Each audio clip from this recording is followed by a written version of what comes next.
Hi, this is Abby Rogers with DriSteem.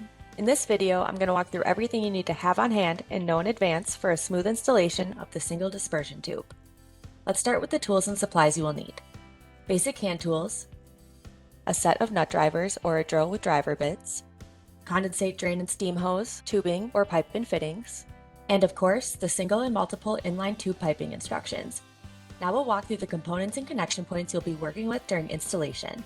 Hose, cuffs, and clamps, installation hardware, steam supply piping from humidifier to dispersion, and condensate drain piping to drain or return to humidifier if applicable.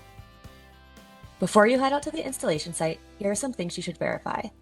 Installation location is clear and ready, condensate return or drain is operational or available, and the humidifier is ready and available. Installation time may vary, dependent upon if everything at the worksite is ready to go. Once installed, startup time may vary depending on the application and system size. Now you'll have all the information you need to properly prepare for a smooth installation of the single dispersion tube. Taking time to plan and check ahead of installation day will save time in the field and prevent unnecessary return trips.